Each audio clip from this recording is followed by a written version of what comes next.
မင်းစင်များအားလုံးမင်္ဂလာပါဒီလွယ်လင်ခရိုင်ပေါ့နော်လဲရှားဖက်မှာဖြစ်ပွား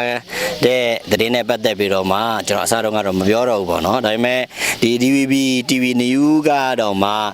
ဒါအချက်လက်ဘာမှမသိဘဲနဲ့ရေးတာပေါ့နော်ဘာမှမသိဘဲနဲ့သူတို့ရေးသားနေတာတွေ့တဲ့အခါကျတော့ဒါ information အမားတွေပြည်သူလူထုထံရောက်သွားမှာဆိုလို့ဒါကျွန်တော်သေချာလေးပြန်ရှင်းပြမှာပါဒီလဲရှားမှာဒီ DVB TV News ကဗာရေးထားလဲဆိုတော့ PNO ကတဲ့ဒီချမ်းသာရင်သားလူငယ်ကိုဖမ်းဆီးပြီးတော့မှ1900နဲ့ပြန်ရွေးခိုင်းနေဆိုပြီးတော့မှသူတို့ရေးထားတာအဲ့တော့မဟုတ်မမှန်တဲ့နေဖန်တီးပြီးတော့မှလူမျိုးရေးပဋိပက္ခဖြစ်အောင်လုပ်နေတယ်ပေါ့နော်အဲ့တော့ဒီရဲ့တရင်အရေးမြစ်ကဘာလဲဆိုတာသူတို့တေးသေးရှာရှာလည်းမသိဘူးစုံလည်းမစုံစမ်းဘူးအဓိကကသူတို့ရွေချက်ကတိုင်းသားတွေချင်းချင်းစီလုံးငြိမ်မှုပြပြအောင်နောက်တစ်ခုကဒီတိုင်းသားတွေချင်းချင်းမုံတီးမှုပေါ့နော်ပฏิပက္ခဖြစ်အောင်ဒါလွတ်ဖန်တီးပြီးတော့မှလှုပ်ဆော်ရေးသားနေတာဖြစ်ပါတယ်အဲ့တော့အဲ့ဒီရဲ့ဖြစ်စဉ်ကဘယ်လိုလဲဆိုတာကျွန်တော်သင်ချာလေးရှင်းပြပါမယ်အဲ့ဒီလဲရှားဖက်မှာကတိုင်းသားလဲနဲ့ကင်ဆိုလို့ရှိရင် PNO ရှိမယ်တစ်ဖက်က RC ရှိမယ်တစ်ဖက်က SAPP ရှိမယ်အဲ့ဒီကြားထဲမှာဒီဒေသခံ19ဦးကနော်ဒေသခံ19ဦးကညအချိန်မှာသူတို့အဲ့ဒီနေရာသွားမိတာဗောလေသူက19ဦးလုံးအဲ့ဒီမှာသွားမိတယ်အမှန်ကအတိုင်းသားလဲနဲ့ကင်နေစုံတဲ့အတွက်ကြောင့်မို့လို့ည9နာရီကျော်ရင်အပြင်မထွက်ဖို့နော်ည9နာရီကျော်ဆိုရင်တောထဲမှာတွေ6မသွားဖို့ဒီလိုမျိုးတွေစီကန်းချထားတာရှိတယ်ဒါပေမဲ့အဲ့ဒီလူတွေကအဲ့ဒီဒေသခံတွေကပေါ့နော်သူတို့ကဒီဥမိုးလွေမော်နော်အဲ့ဒီဒေသကအုပ်ချုပ်တဲ့သူတွေကနေပြီးပြောတယ်အဲ့ဒီလိုမသွားကြဖို့ဆိုပြောတယ်ဒါပေမဲ့သူတို့နားမထောင်အဲ့ဒီအင်္ဂလိပ်29ရက်နေ့9လပိုင်း2026ညကျတော့သူတို့ကအဲ့ဒီနာကိုသူလျှောက်သွားခဲ့တယ်အားလုံး19ဦးည10နာရီခွဲအချိန်မှာဒီ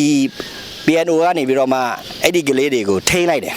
အဲ့ဒီဒေသခံတွေကိုထိန်းထားလိုက်တယ်ပေါ့နော်ထိန်းထားလိုက်တယ်ထိန်းထားပြီးတော့မှဘာလုပ်လဲဆိုတော့သူတို့ကိုမေးမြန်းတယ်ဆိုတာနောက်ဒီလိုမသွားဖို့မလာဖို့ပေါ့နော်အဲ့တော့အဲ့ဒီခံဝန်ဂတိနဲ့နောက်ခါဒီလိုမျိုးညအချိန်ဆိုမသွားဖို့အတွက်တတိပေးပြီးတော့မှခံဝန်ဂတိထိုးပြီးတော့မှအဲ့ဒီညပဲပြန်လွတ်ပေးတာပဲရှိရ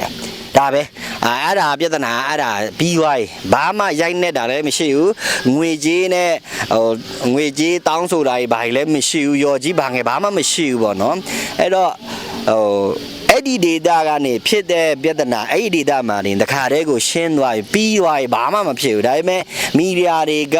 အဲ့ဒီလိုမျိုးအကြောင်းတွေကိုအတုံးချပြီးတော့မှလူမျိုးရေးပဋိပက္ခဖြစ်အောင်ကိုသူတို့ကဖန်တီးနေတာပေါ့နော်အဲ့လိုမျိုးသူတို့ဖန်တီးနေတယ်အဲ့တော့အဲ့ဒီ29ရက်နေ့9လပိုင်း2026ည10နာရီခွဲအချိန်မှာဒီ1ပုံဒေသခံအရှို့နဲ့ဒီ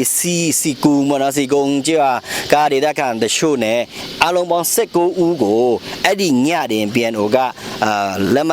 ရေးထိုးခိုင်းပြီးတော့မှပြန်လွတ်လိုက်တာဖြစ်ပါတယ်ဘာမှပြဿနာမဖြစ်ဘူးဘာလို့ဆိုအဲ့ဒီနာကအကုန်လုံးကလည်းတည်နေတယ်ပေါ့နော်ပြောမယ်ဆိုရင်အဲ့ဒီလက်မဆက်သွေးရေးဆိုလို့ရှိရင်လည်းကောင်းမွန်အောင် PNO အနေနဲ့သူတတ်နိုင်တော့ဒါသူဆောင်ရွက်ထားတယ်ပေါ့တတ်နိုင်တော့သူဆောင်ရွက်နေတယ်အဲ့ဒီဒေသခံအကျိုးရှိစေတဲ့လုပ်ငန်းတွေလည်းတောက်လျှောက်ဒါလုပ်နေတယ်ပေါ့နော်ဒါပေမဲ့မီဒီယာတွေကဒီအကြောင်းတခုဆိုလို့ရှိရင်လူမျိုးရေးပဋိပက္ခဖြစ်အောင်ပဲဒါသူတို့လှုပ်ဆော်နေတာကိုကျွန်တော်ကောင်းကောင်းသတိထားရမယ်နောက်ပြီးတော့အခု online ပေါ်မှာတက်နေတဲ့ဒီလဲရှားနဲ့ပတ်သက်တဲ့ကိစ္စကလုံးဝမဟုတ်မမှန်တဲ့အကြောင်းဒါကျွန်တော်ပြောပြတာဖြစ်ပါတယ်နောက်ဒီ PNO နဲ့ပတ်သက်တဲ့ကိစ္စတွေဆိုလို့ရှိရင်တကယ်အရေးမြစ်တွေမသိဘူးသိချင်တယ်ဆိုလို့ရှိရင်တော့ကျွန်တော်ကိုဆက်သွယ်လို့ရပါတယ်ကျေးဇူးတင်ပါတယ်